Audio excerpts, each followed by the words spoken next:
Great. So I'll jump in. Essentially, this is it's a briefing, it's a presentation. I'll stop from time to take questions. We're a small enough group that we can discuss on microphone if needed. But my colleague Birgit is also here and she'll be monitoring the chat. So if you have a question you want to put in the chat box, no problem. We can take questions by chat also. So my name is Lori Newell. I lead and manage the UN Cares program, including the global PEP Kit program. That's been the case since 2007. In the next few months, I'll be handing over the PEP Kit management function to what used to be called the Medical Services Division in the UN Secretariat in New York. That division has a new name, but the point is they will be taking over PEP Kit management from about May of this year. Nonetheless, what I will present is it gives you a briefing on the roles, your role as custodians, and a bit of the bigger picture about why PEP Kits, how do we use them, that kind of thing. So I'll jump in with a few pieces that are not in the main presentation, and then I will move to the main presentation. I know some of you are have more depth in medical knowledge or HIV-related knowledge, and some not so much. So this is the basics about why PEP kits, what do they do? Essentially, the way that the antiretroviral medication that's in the kits, we'll look at the contents in some detail in a moment, but the kits include antiretroviral medication, which addresses HIV. And the way it works is it stops the virus from replicating in the body. So someone may have been exposed through some means, but if they can take the medication before the virus starts to replicate, then they actually never become HIV positive. So this is the value of PEP treatment and the reason for the urgency in taking it quickly in a short time after the potential exposure. So we'll walk through that in detail, but I wanted to make the point that the purpose of this whole thing is to prevent HIV from replicating in the body and therefore to prevent the person from becoming HIV positive. You'll see in the third bullet that it's considered a medical exposure to HIV is considered a medical emergency because HIV establishes infection very quickly in the body, often within 24 to 36 hours after exposure. So the window in which the medication can be effective is small. So that's a bit of background. We'll look at the contents in more detail in a moment. The PEP kits at the global level are procured and distributed more or less once every 2 years. So where we are in the current cycle is you would have received kits last April, and those kits that are currently available at the country level, they expire. Excuse me. They will expire in mid-2019, at the end of July this year.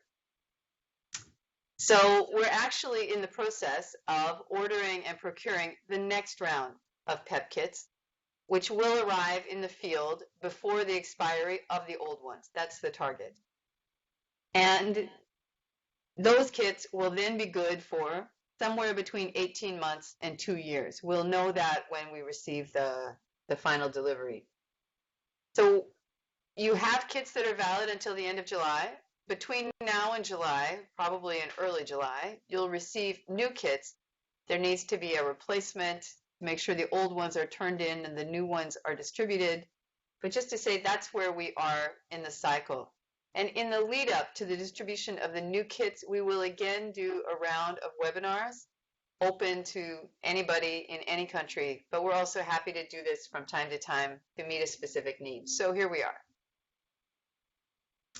And as I mentioned, the responsibility at the global level for PEP Kit management will be transitioning in the coming months. And what used to be called Medical Services Division is now called the United Nations Division for Health Management and Occupational Safety and Health, or UNDMOS. So it's the public health lead in that division that will have the lead on PEP. And we'll do more communication around the transition as this takes place. But that is an email address that I'll repeat later, which you can always write to for information about what's happening with PEP kits after the transition. I'm just going to switch to another document, and then I'll walk through the first part of this and then stop to take some questions.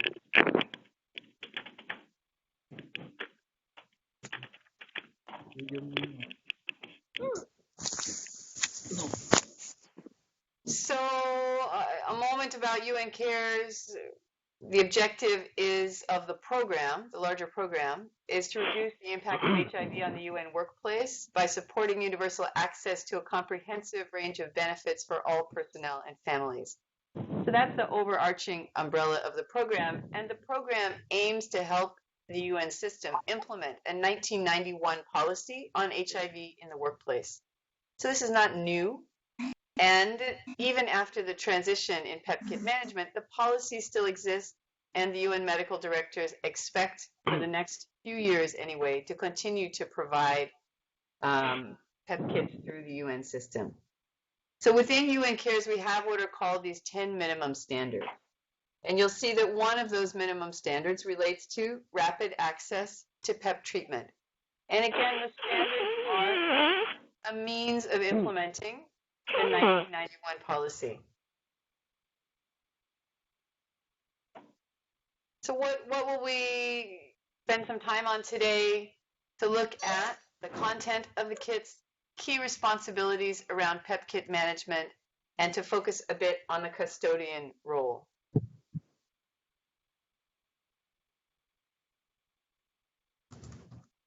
Oops. So what is in the kit? The kits are nothing magical. Some of you may have seen them, some may not have seen them. It's a plastic bag with some boxes, with some stuff inside, an instruction booklet, and a reporting form. So we'll look at each of these in a bit of detail. So what is the antiretroviral treatment? I'm sorry if that color is not presenting very well. The text is not presenting very well. But the antiretroviral treatment, this is the key medication in the kit that addresses HIV, that will stop the virus from replicating.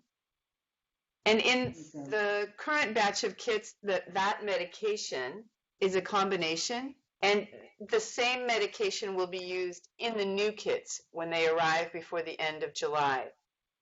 So it's 2 different tablets, and the patient needs to take, in fact, 5 tablets a day. It's a combination tablet, and then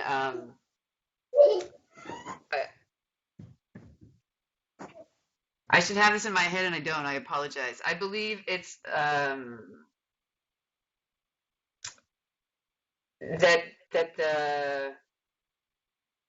if you want the details about what the medications are, I will dig them up. It's boosted lopinavir and another combination tablet that includes emtricitabine, and I'm forgetting what the 4th medication is. But that's the key, is the antiretroviral medication. It is, as I said, it's a 3-drug, so it's tritherapy, a 3-drug antiretroviral treatment in 2 separate combination tablets. So tablets are taken at 2 different times of the day. And there's also a dose of emergency contraception, or the morning after pill, which is in the kit. So in the case that the person using the kit is a woman and it's a sexual assault, the pregnancy test will tell you whether or not she was pregnant before the incident. It doesn't tell you whether or not she has become pregnant as a cause of the incident, as a result of the incident, rather. So these are the medications that are in there. Antiretroviral treatment, emergency oral contraception, and there is also the pregnancy test. So there it is again. The antiretroviral drugs, pregnancy test strip, to identify if an exposed woman of childbearing age was already pregnant before this possible exposure to HIV. You'll see that the emergency oral contraception can be taken up to 5 days after exposure. The PEP needs to be taken as soon as possible, ideally within 2 hours, no later than 72 hours. But even if a person comes and the window for taking PEP has closed, it may still be possible to take the emergency contraception. There's a guidance booklet inside each of the kits, which has 3 sections. A section for custodians, a section for the person using the medication in the kit, and a section for a healthcare provider. And I had sent as a link the electronic version of exactly that same content. So when the kits are replaced, the content again will be really similar. Because the medications are not changing. There's nothing significant that's changing in the guidance from this round of PEP kits to the next round of PEP kits. As custodians, it's critical that you read section number 1. It's basic information. It's similar to what I'm telling you today. Doesn't take very long. It's a few pages. It's good if you can also read the component for patients, so you understand the considerations from the patient's point of view. And the healthcare provider section includes more detail. You can read that too. That's useful information. But to be very clear, unless a custodian is also a medical provider, a qualified medical provider, the custodian is not expected to administer medication. And we'll look at the roles a little more in detail coming ahead. But just to say that guidance book, don't be a custodian and then the first time someone comes to you, you go, oh, I should read the guidance booklet. You want to be prepared. You want to feel comfortable and confident and have your key questions answered beforehand. So do take a look at the link that I had sent if you haven't had a chance to do that yet. Each kit also includes a hard copy of a reporting form. And we're asking that each time a kit is used, that reporting form be submitted, and it goes to medical services in the UN Secretariat, that be submitted within 24 hours. And the reason is that there is a strong sense of duty of care among the UN system physicians, and they want to provide follow-up to anybody who is using a UN system PEP kit. That's their intention. It's also a way of monitoring the expense of the program versus the usage of the program, and the extent of the usage is a part of the argument for whether or not PEP kits should continue to be provided for UN staff within the workplace. So the reporting is really critical. It's really critical. And we're asking we're asking for the person using the kit to be willing to share their contact information so that medical can follow up. We can talk about that in a moment if needed. So who is eligible to use a UN system PEP kit? There is, within the world of security in the UN system, it's under the Security Management Operations Manual. There is guidance on HIV PEP Kit management. And because security is the frame, anybody who falls under the UN security system, personnel, and eligible dependents is eligible to use a UN system PEP kit. So that includes consultants, interns, JPOs, UNVs, lots of people. There was a specific question that I received in the survey I had sent around about whether or not someone who is a third-party contractor to the UN system. So not a direct employee, but the UN has hired a security company. There is a member of the staff of the security company employed by that company. That person may be in a situation that would warrant the use of a kit. The short answer is that if they have access to PEP treatment through some other means, yes, they should pursue treatment. The reason the UN system provides these kits to staff in field duty stations, in capital cities, outside of capital cities, many locations, it's because we know that in many locations, access to PEP through the standard health system is not yet what it should be. The UN didn't invent PEP treatment. PEP treatment is a standard medical treatment offered by medical facilities around the world. But we know that many places where we have staff, that access is not yet fully available in the way that it should be. And in some places, in some countries, the treatment is available, but there are restrictions. You can only access the treatment if you're a healthcare worker. You can only access the treatment if you've been sexually assaulted. You can only access the treatment if you fall under certain criteria. So even if the treatment is available in a local hospital, it doesn't mean that, or you can only access the treatment if you're a national of the country. So there are many restrictions still. So this is why, as an employer, we offer this within the workplace. So anybody who needs treatment should seek treatment in the local health system. If it's not available, for example, I've received messages saying the daughter of somebody who works at an embassy has been assaulted and we want to know if we can release the kit. So administratively, the answer is that the people eligible to use the kit are the same people who fall under the security system, the UN security system personnel and eligible dependents. If you're faced with a situation where somebody needs a kit and they have some affiliation with the UN system, but they do not strictly fall under the security criteria, it's a judgment call. We have neither the mandate, we don't have the administrative authority, we don't have the money to be providing PEP kits to all implementing partner organizations, for example. It's beyond the scope of this work. But if you're faced with an individual case, you need to make an ethical judgment. And there isn't, there isn't a penalty if you're faced with someone who has some affiliation with the UN system and needs a kit, and you release the kit. That's, in the end, that's up to your judgment. And I want to emphasize on this slide also that because of all that I've just said around the availability of PEP treatment outside the UN system, the standard within the UN system now is that people are eligible if they have been accidentally exposed to HIV, regardless of means of exposure. So from a medical perspective, what is needed is treatment. Whether you were exposed through a needle stick injury, or you were exposed because a condom broke, or you were exposed for some other reason, the relevant part from a medical perspective is that you get treatment. So this is agreed by the UN medical directors. It's been the standard in the UN system since, I believe, 2012. Might be 2014, but it's been a while. And it's available to people who have been exposed, regardless of means of exposure. So let me pause there before we get into roles and responsibilities. If you have questions, you're welcome to come on microphone and state your questions, or you can put them in the chat.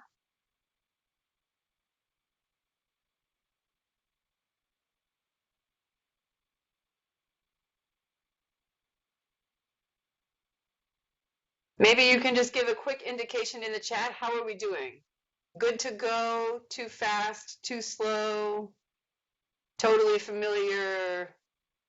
A little feedback would be helpful to know if I'm pacing this well. Birgit is looking at the chat. I think good to go is less. Okay. I don't know. Okay. Good, they are good. Let's continue. Okay. We are good to go. Please continue. I shall. So the information I'm going to present now comes from the Security Management Operations Manual. And some components of this will be adjusted over the coming months as we transition the leadership and management of the PEP Kit program to another office. But this is where we are now, and this presentation is already available on the UN Cares/PEP website, uncares.org/PEP. That's where all the PEP Kit implementation documents can be found. This presentation is there, but also if you had a chance to look at the Security Management Operations Manual guidance that I had sent, it's the same information cut a different way. So this is country level responsibilities. Let's take a look. It's in fact a mix of responsibilities. So I mentioned that we're in the next round of procurement for the kits, which will arrive before the end of July. So key activity, procurement and distribution. It's under my my leadership and guidance, and I work closely at the moment with UNFPA Procurement Office in Copenhagen. So they have the supplier, we've placed the order, and they will work with us on the distribution when the kits are received. So this will not be surprising. This is the security structure, some of the security structure at the country level. You have the designated official for security, the security management team, which is heads of agencies. A country PEP kit manager is assigned, and we know that Nepal has one, which is excellent. And within each country, it's the PEP kit manager in consultation with the security management team who need to make a local decision about where kits should be kept. So in the capital city, for example, especially if you're in a 1 UN house, the idea is not that every organization has 2 kits kept in their own drawer on their own floor of the same building. No, it's not necessary. They can be shared between organizations, and that's the idea. So there's a comprehensive list of PEP Kit custodians established for the country. It's shared across organizations. Some people will prefer to contact someone from their own organization. Some people may prefer to contact someone from another organization. Either should be fine. So outside of capital cities, especially in a place like Nepal, obviously the UN has a presence in many remote places.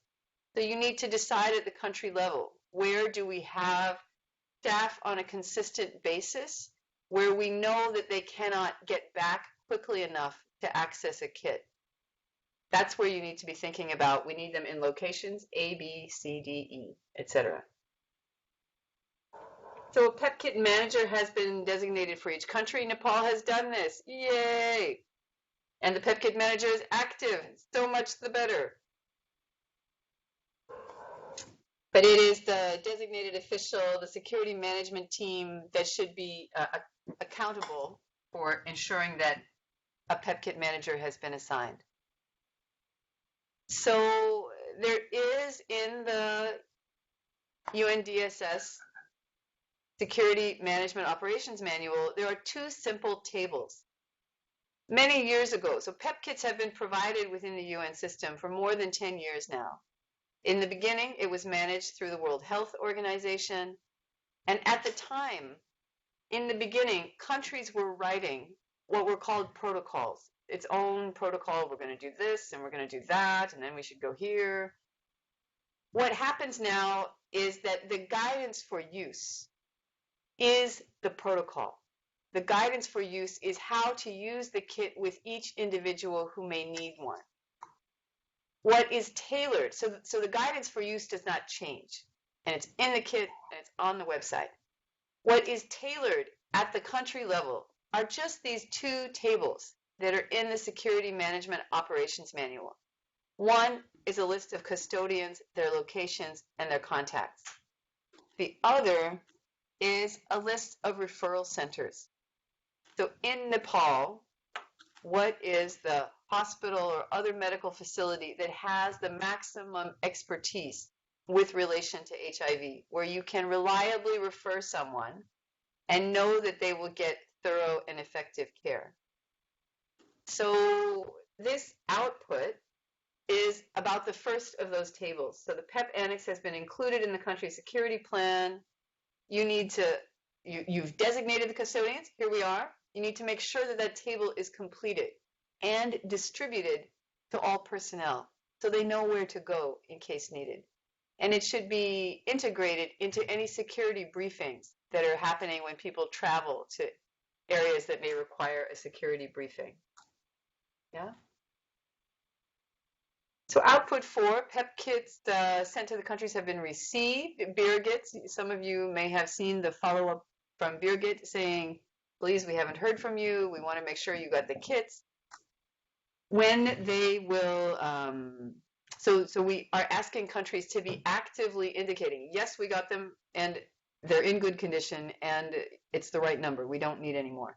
Or to help us adjust the number for the next round of replacement. So output number 5, there you are. You are the custodians who have been designated. This is excellent. And this is a briefing. So we're covering the basics of the PEP custodian role. I believe someone in Nepal was also thinking about running the one-day or half-day training. And indeed, training material for a face-to-face training does exist. As UN Cares, we don't have the capacity at the moment to send anyone to run the training for you. But if you feel like a deeper dive into how do we actually do this is required, there is material available that you can use. And it includes, for example, some small cases around this person comes in this scenario, are they eligible? It also includes some basics around respectful first contact with a person who may have been through trauma. So some do's and don'ts around, and also that are guided by the boundary of the custodian role. So custodians are not physicians. Custodians are not mental health practitioners. But still there are things to keep in mind in order to be useful. So that kind of depth is in that one-day training.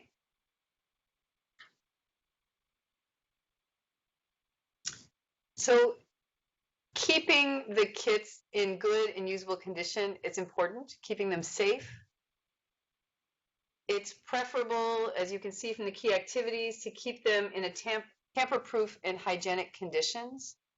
So they do not need, the medications do not need to be refrigerated.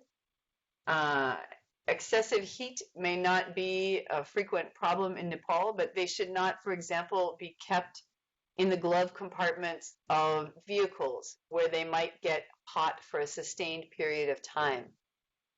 The medications, so the manufacturer provides guidance on the conditions under which the medications should be kept in order for them to remain effective.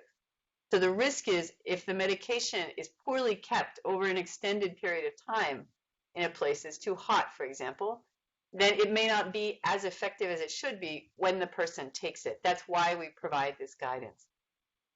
And in terms of a tamper-proof location, the medications that are in the kits, I'm recalling one of the medical directors who used to say, it's not candy. These are not Smarties. It's a serious medical intervention that has unpleasant side effects. And as we talk through the roles and responsibilities, the point is that we always want the person who requires the kit to be well supported. And people should only begin taking the medication in the kit when there has been a sound risk assessment done about the potential exposure. So what actually happened? Do we know the HIV status of the person with whom the staff member was in contact, the member of personnel was in contact? So there's a detailed risk assessment, some of which is outlined in the PEP Kit guidance for use. So we want the person to be supported. We want there to be a risk assessment. We want to ensure that the person has follow-up. And I'm saying this all because I've heard of, I've had people say, yes, well, in our country, we just put the PEP kit in this place where everybody knew where it was, so if they needed it, they could go and get it. That's not the idea. It's the property of the organization. It has medical consequences. There's a legal obligation of the organization to keep it, to make sure that it's used in a responsible and effective manner. So you want them to be in a place where they're secure and yet accessible. So don't put them in a drawer and lock it up and lose the key because the person has left the organization, right? So you need to find this balance of making sure you can get it when you need it, but also having it securely kept for all the reasons I've just said. And then the second bullet under key activities, if you still have kits from the previous round of replacement, the ones that expired in 2018, you do need, the PEP Kit manager needs to make sure that action is taken to dispose of those kits safely. And the two options are dispose of them locally according to the national standards for destruction of medication. And sometimes that's through an arrangement with a local hospital. Or if you're really not sure how to do that, or if that's a problem for some reason, you can pay to pouch them back to the World Health Organization Medical Service in Geneva.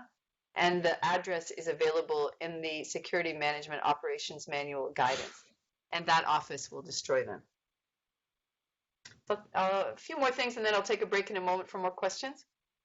So you and personnel in the country know where to get the kits. If the kit is there, and it's even available in the remote location when a person needs it, but no one has heard about it and no one knows to ask, it's not helpful. So that's why it's so important to have this integrated into regular security functions, to make sure that the annex with the custodian names is updated, to make sure that it's circulated on a regular basis and circulated to newly arriving staff or to staff on mission who may be going to a higher risk location. And there are other ideas in here about how to share the information. On the uncares.org/PEP website, there are some printable posters, nice visuals, where you write in information about where to go to get the PEP kits. Output 8, so the usage of every PEP kit is reported and replacement received in a timely manner. So again, there is the contact for sending the usage form, the reporting of a usage, where you have the basic information about the organization the person was from, gender of the person, ideally the person's contact information.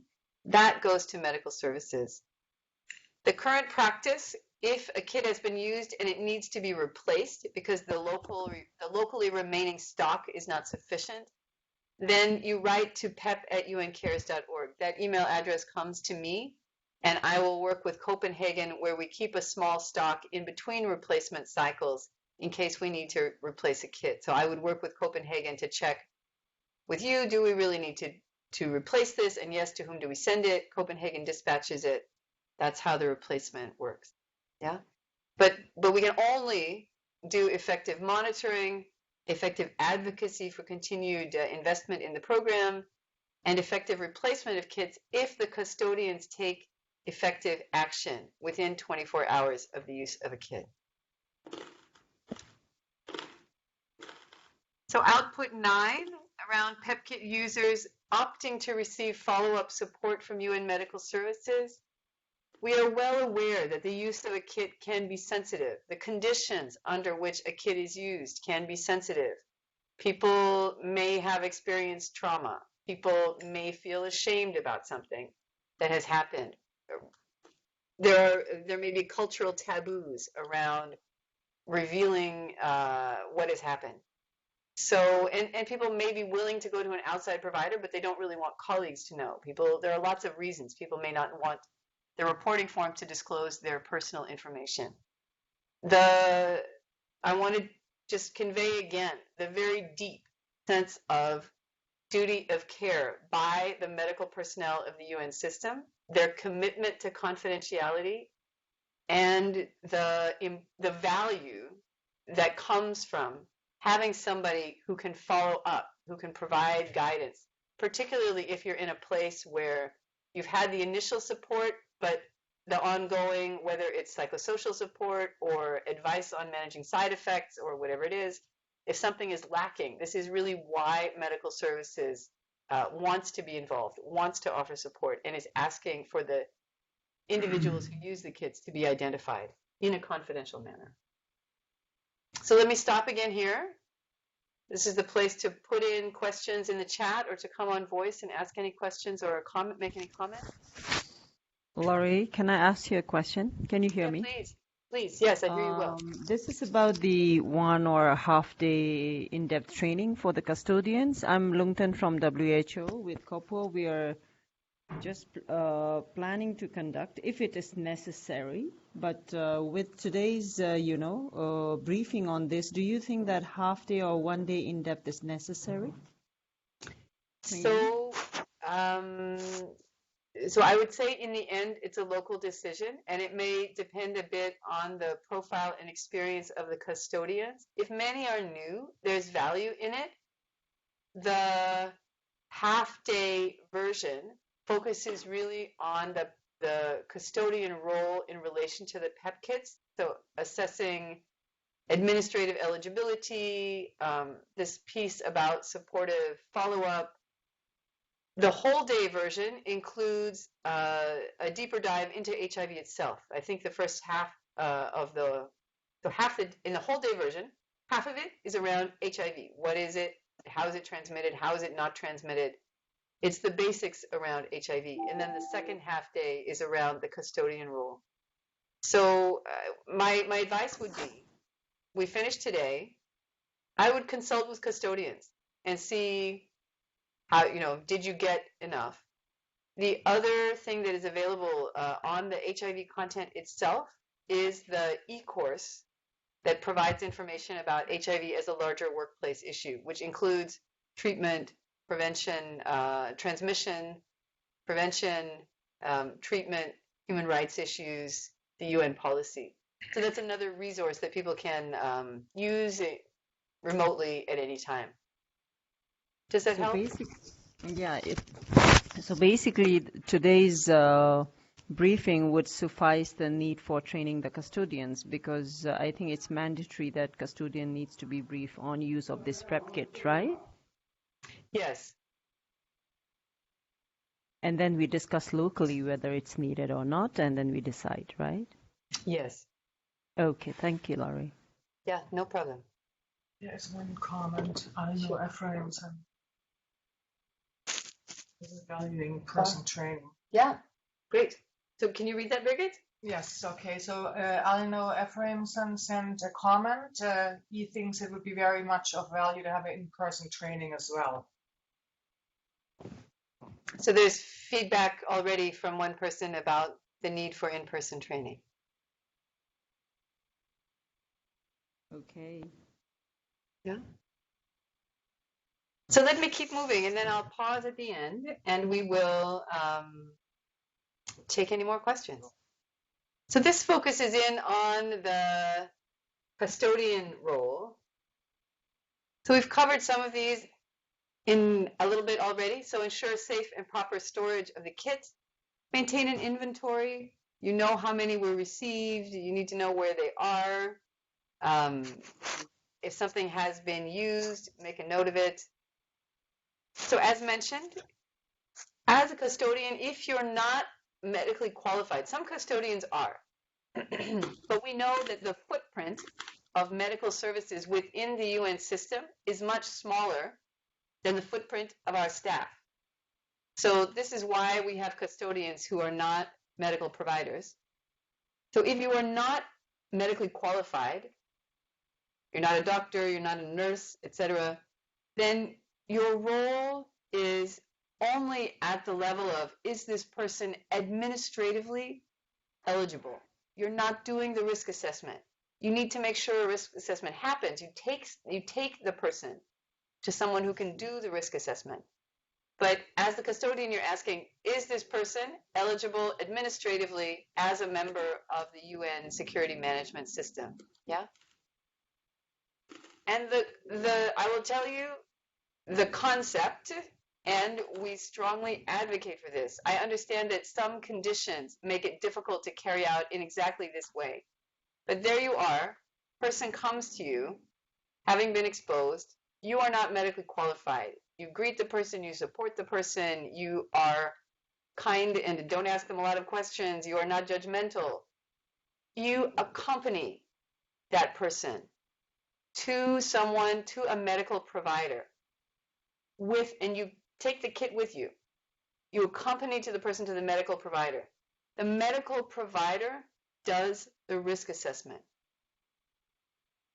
And it's the medical provider that then administers the medication for the patient and makes a plan for follow-up. The full duration of the treatment is 28 days.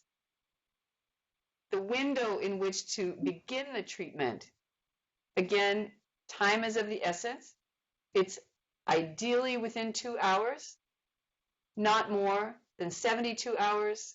Sooner is always better. Again, because we're trying to get the medication started before the virus begins to replicate in the body. So time is of the essence, but we also need a good risk assessment. So there you are, custodian, you take the kit, you accompany the person to a healthcare facility, a pre-identified medical provider. You know where you're going to take someone in advance if needed. And then you release the kit to that healthcare provider, right? Ensuring confidentiality of related information and documentation. This should go without saying, but you don't then call up 16 people and say, hey, guess who just came looking for a kit? No. So this confidentiality is really important. And in the establishment of custodians and backup custodians, you need to think about accessibility. If person X is on leave or is sick or is out of the duty station, where can people go? So in thinking about what the footprint should be of the custodians, you need to think about in each location, the duty station where you will keep kits, you need a primary custodian and a backup custodian. Yeah. There's one question Sure. from Dr. Rama. Please. In case of an emergency, can we keep one kit at home and one at the office in order to be able to access some day and night requests? Yeah, that's a great question. I haven't had that question before. It is the property of the organization. I think I think it's a very pragmatic solution. You would need to be able to ensure that all the conditions are maintained. It's securely kept under the right temperature, et cetera, et cetera. Yeah, I don't want to say everybody should keep them at home. That's not the idea. But if that's the best way to respond in a timely manner, it may be a good pragmatic solution, but it still needs to be managed like the property of the organization. Does that answer your question, Doctor?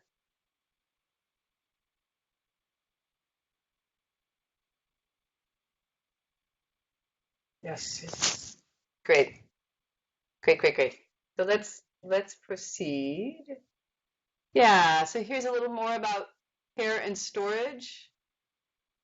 Locked containers to avoid misuse, theft, or vandalism. Each kit is in a plastic bag. It's an open Ziploc plastic bag, but it has a seal on it. So if it has been opened or tampered with, the seal will be broken, and that should be obvious. We have in earlier times heard of parts of the kit going missing. The pregnancy test is mysteriously missing. So they're sealed for this reason, but this is also a part of why we want them kept in a secure manner. The temperatures listed are there, so you may need to be concerned more about cold temperatures than hot temperatures, depending on the season or the location, but ideally between 15 and 30 degrees Celsius, not refrigerated. Dry, protected from light, humidity, and excessive heat. And again, that's to ensure the integrity of the medication so that it's effective when it's used. So record keeping, we haven't provided a template that says use this for your record keeping, but you need to know who's got them, how many are where, when they're used. And though the replacement cycle in this global process of replacing the kits everywhere at the same time, we're well aware of when they expire, but do pay attention in case for some reason the kits get lost on the way to the country. You need to know that you need to be able to say, oh, wait a minute, these are expiring in a couple of months. Let me write and make sure that we get them replaced. So promptly record and report usage, order replenishment of a used kit as we talked about. Do pay attention to new stock and record it when it's received. And the PEP Kit manager should have an overview of all of this. So managing PEP Kit requests, I've talked through some of this. Ensure the person is administratively eligible. Accompany the person requesting a kit to a physician if the custodian is not a physician. And release the kit to the physician who is attending the person in need. What I will say, particularly being aware of the many the extent of the remoteness in Nepal. If there is a situation where a person has a need for a kit, a person has access to a kit, but a person does not have access to a physician, there is a section in the patient guidance which gives some brief information, and the patient can decide to start taking the medication themselves if there's really no access to a physician. Phone access to a physician, that's better than no access. But then again, you need to, as custodians, you need to have in mind, what is the facility I can call? Who is the practitioner I can call to get this person support by phone if there's no other option? But even if that is really not possible, again, time is of the essence. Better to start it, do a risk assessment whenever possible, and stop the medication if it's deemed that it's not warranted to continue throughout the 28 days. Yeah, but this is the guidance to a non-medical physician about the scope of the role. Non-medical physician, a non-medical custodian. My apologies. The reporting usage. Again, I mentioned this. You have it in words here with the contacts again. So the reporting form goes to medical services. The request for replacement comes to pep@uncares.org. And any changes in this will be communicated as the handover happens so that medical service is handling all parts of this. That's the website that I've mentioned, but there's a lot of information for people involved in PEP Kit management, for implementers around PEP Kit management, including this presentation, a recording of a prior webinar, the guidance for use document in several languages, the security management operations manual guidance, the poster that I mentioned. It's all at this website. So that's a great resource. And again, you can write to pep@uncares.org at any time. It comes to me and I'll be responding, and I'll hand that function over as we do the transition. So that's what I have to say. I welcome any other questions or discussion.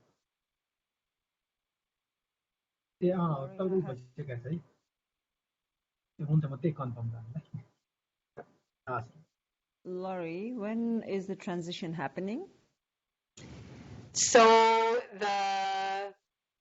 it will be not before the end of April because we'll still be in the process of distributing the next batch of kits in that period.